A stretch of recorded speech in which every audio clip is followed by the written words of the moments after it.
In this section, we're going to talk about random variables. We can have two different types of random variables. We can have a discrete random variable, which is a countable number, for example, the number of people in a car, or the number of accidents at an intersection. We can also have continuous random variables.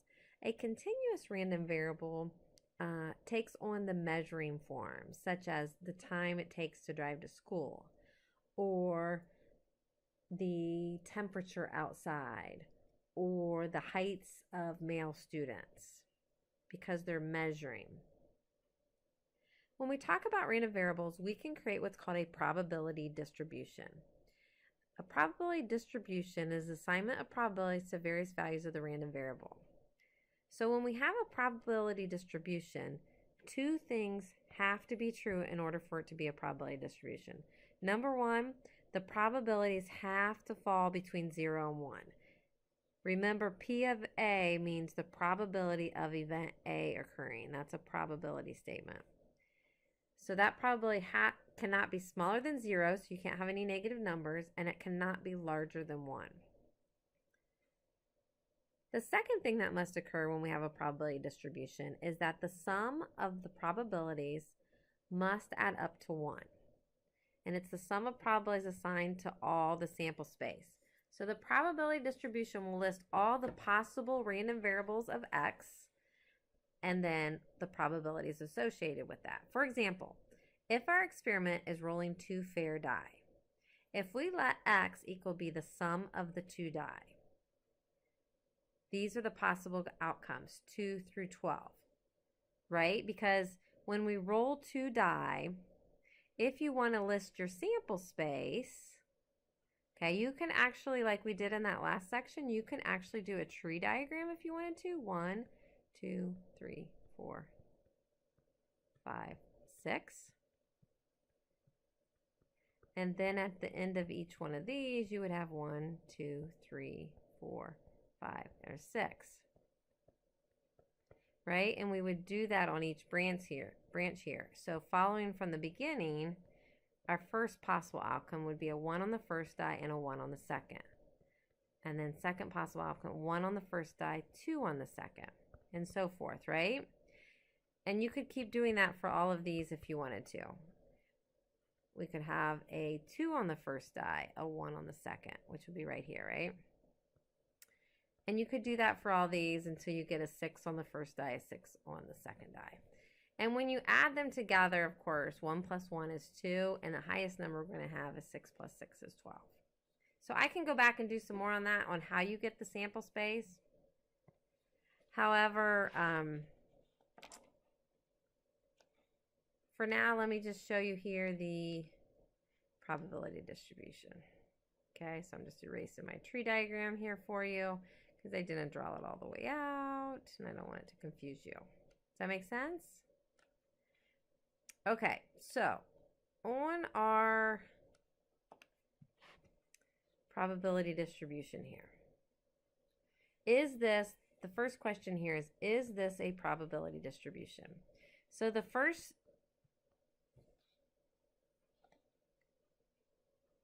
rule is met, that if you look at these fractions, they're all between 0 and 1, right? So that one's okay. And then the second rule here is that all the probabilities add up to 1. So we're going to have to add these together. 1 over 36 plus 1 over 18 plus 1 over 12 plus 1 over 9 plus 5 over 36 plus 1 over 6 plus 5 over 36. Are you following me? Plus 1 over 9 plus 1 over 12 plus 1 over 18 plus 1 over 36. Okay? So on my calculator, if you have the 83 or if you have the 84, if you hit this alpha button right here and then the y equals key, my calculator doesn't do it, the one I have on here. Okay, but if you do the alpha key and then y equals, it should pop a box right here that lets you put in fractions. That's kind of fun to do. So try that. If you don't have that, I'm just going to use the fraction like this. 1 divided by 36 to input my fraction.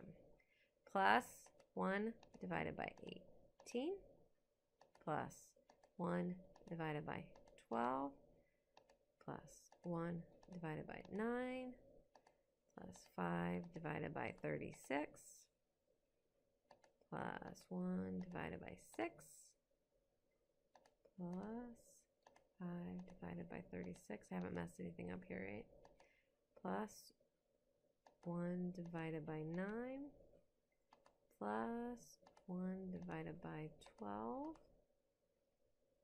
plus 1 divided by 18 plus 1 divided by 36.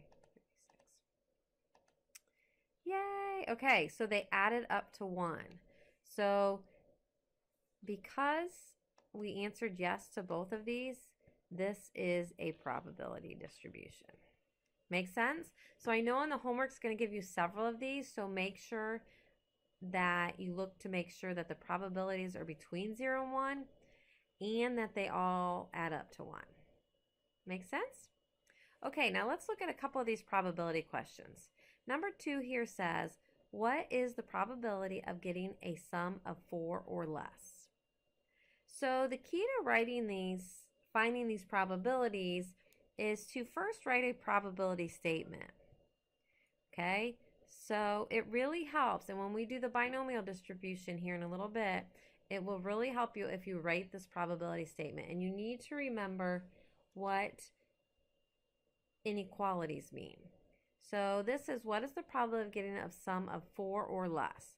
So when I write that as an equality, that means 4 or less means that x is less than or equal to 4.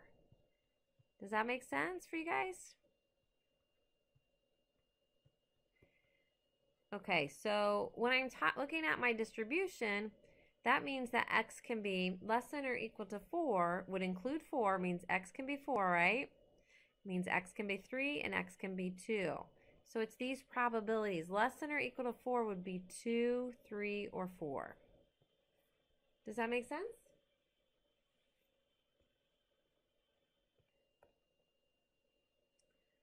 So we would take the probability that x is 2, which is 1 over 36, add the probability that x is 3, which is 1 over 18, plus the probability that x is 4, which is 1 over 12. Make sense? Oops, sorry about that.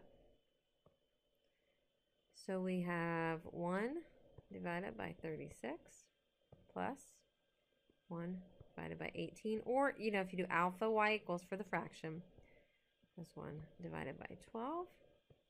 Okay, now if you don't want to give it to me as a decimal, or depending on what the homework asks, you can hit math, and that first one has an arrow to fraction, hit enter.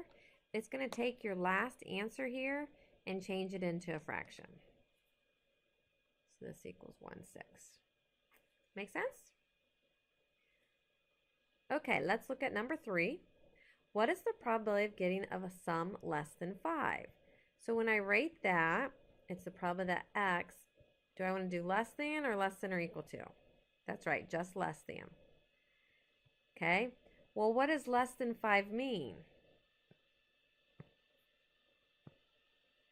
Less than 5 does not include 5, right? So in this case, again, it's 4, 3, and 2, which is actually the same thing as less than or equal to 4. Those mean the same thing.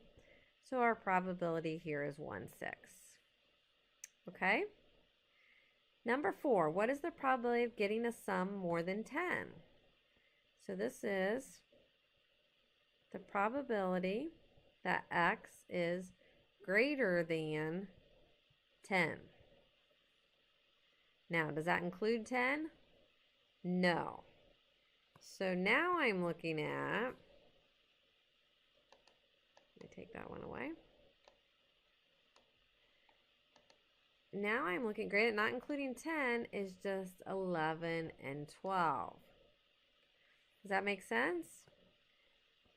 So that would be 1 over 18 plus 1 over 36. Now, when I use the calculator to add my fractions, you could get the common denominator. You know it's 36 here, so this would be 2 over 36, plus 1 would be 3 over 36 and reduces. But if you're not sure, just use your calculator. 1 divided by 18 plus 1 divided by 36. Enter. Math. Fraction. Enter. So I get 1/12. Okay? All right, this last one says, what is the probability of getting a sum of at least 3? So that one means I want the probability that x at least 3 means 3 or more. So greater than or equal to 3. All right, so let me erase my yellow here. So greater than or equal to 3 will include 3. And it's going to mean all of these added together, right? Now, we know that all of these added together equal 1, right? Because we checked that already.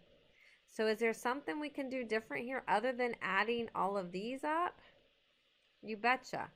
Since they all add up to 1, if we subtract off the probability that x equals 2, we're going to get our same answer. So we're going to say 1 minus the probability that x is, now typically what we'd say would be less than or equal to 2, but in this case that's all we have is 2. So it's 1 minus 1 over 36, which gives us 35 over 36, right? Because 1 is the same thing as 36 over 36 minus 1 over 36. Now, we can double check it and add these fractions up, and they still should give us 35 over 36. Make sense? Okay, now we have a certain type of experiment that will have very specific qualities to it. This is a discrete random variable again, and it's called a binomial experiment.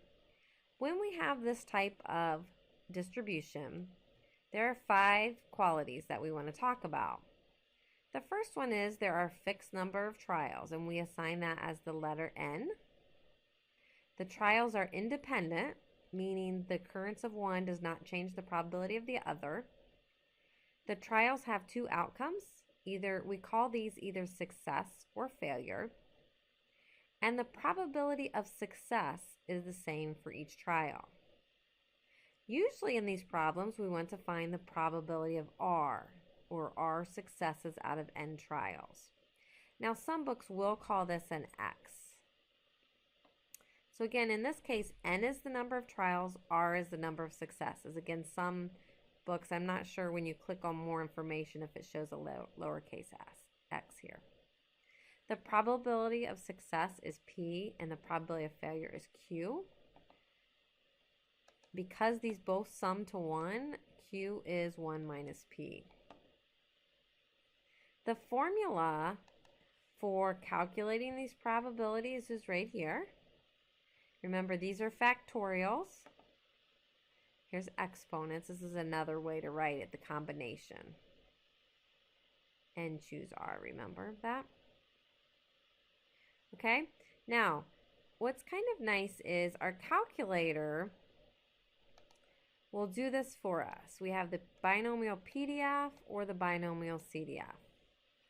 The binomial PDF is if we're trying to find the probability that X, or here we use R, is equal to a number.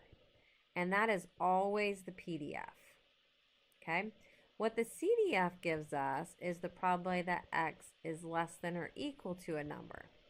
Okay, what it's going to do is add up all the numbers because it's called cumulative. So I have a little shortcut here to help you remember things, but before we look at that, let's look at an example here.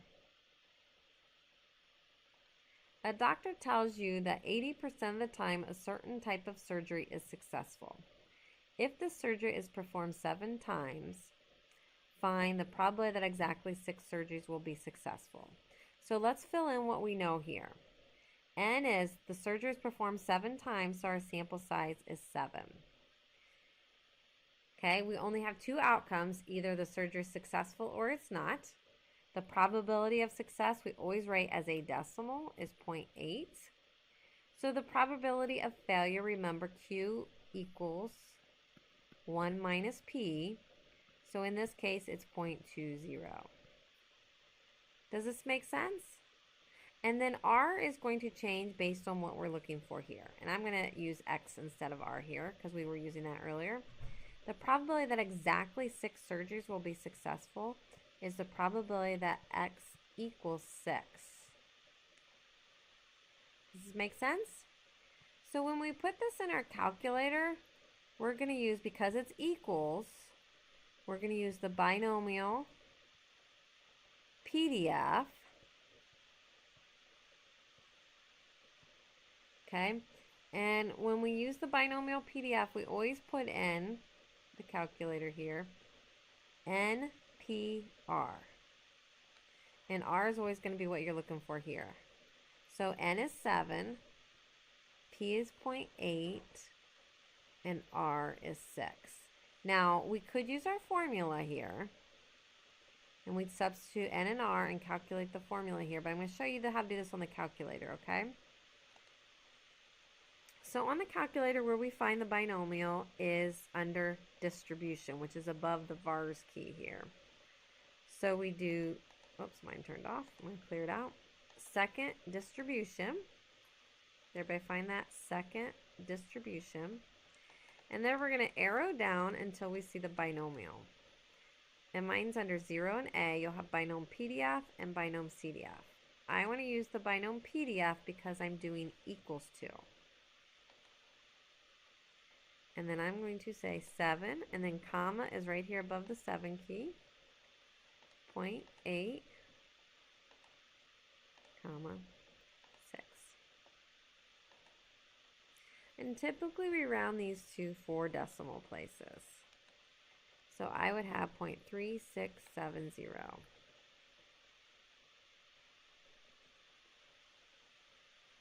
Okay? Let's look at part B. The probability that less than 5 surgeries will be successful. So if I rate this as a probability statement, I have the probability that X is less than 5. Okay, well, what does that mean? Remember when I had my possible random variable 0, 1, 2, 3, 4, 5, 6, or 7, right? If I was going to list my X values like I did up above with the dice, less than 5 doesn't include 5. So it would mean these probabilities I would add together. So another way I can write that is the probability that X is less than or equal to 4.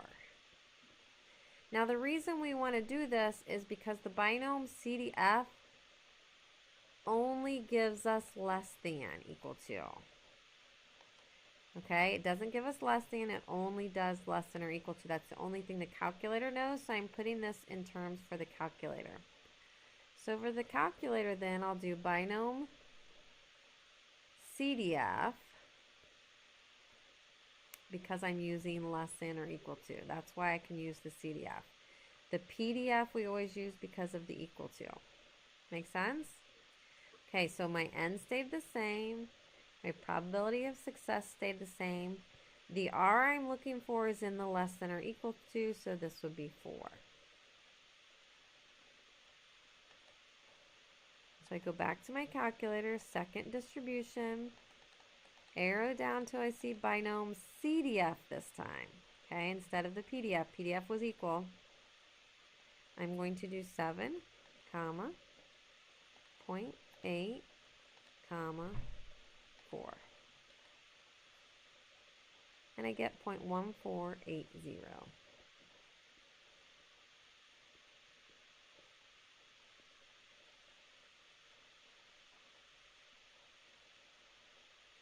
Okay, let's look at part C.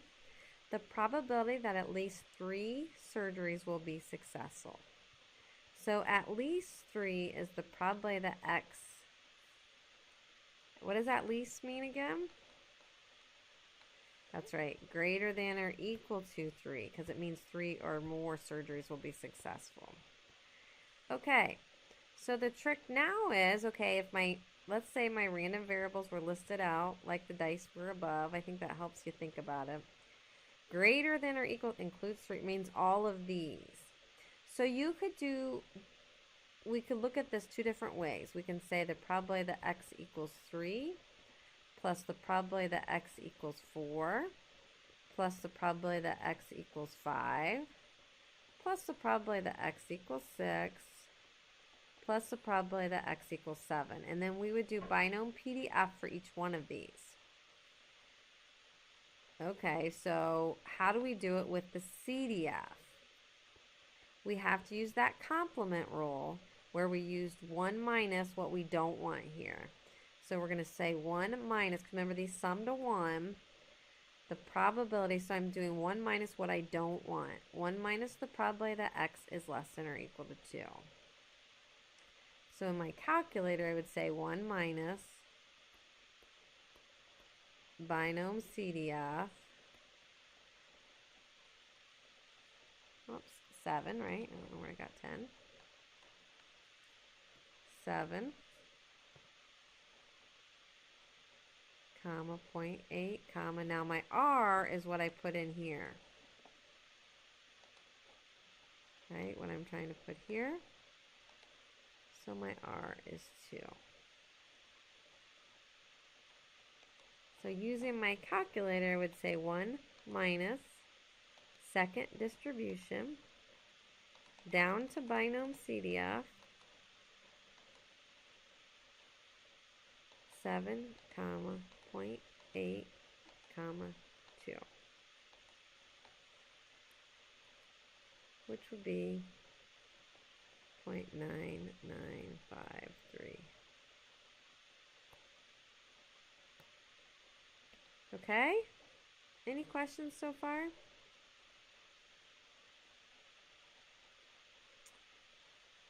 Let's look at these last two. The probability that exactly one surgery will be unsuccessful. So that's the probability that x exactly 1 is equal to 1. But when it changed to unsuccessful, our n is still 7. The probability of a successful surgery was 0.8. So what happens now is my p is going to change to what q is, 0.2. So I will do binomial PDF 7, comma, 0.2, comma, then of course R is what I have here, so 1. So go to my calculator and I do second distribution, binomial PDF, right? 7, comma, 0.2, comma, 1. 0.3670.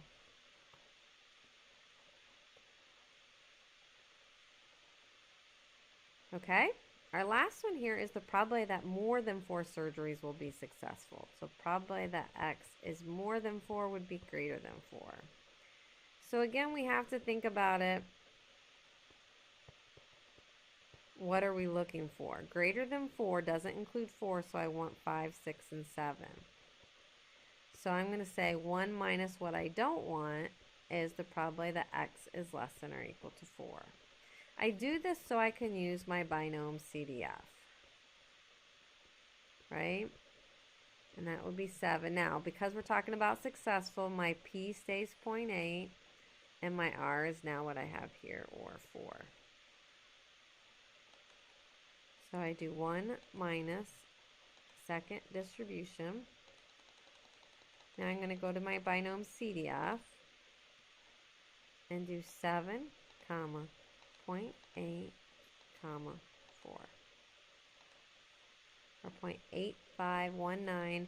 So because I'm looking at here, it's a 6, which is 5 or higher, means I have to round this up. So this 19 becomes 20, or 0.8520. Okay?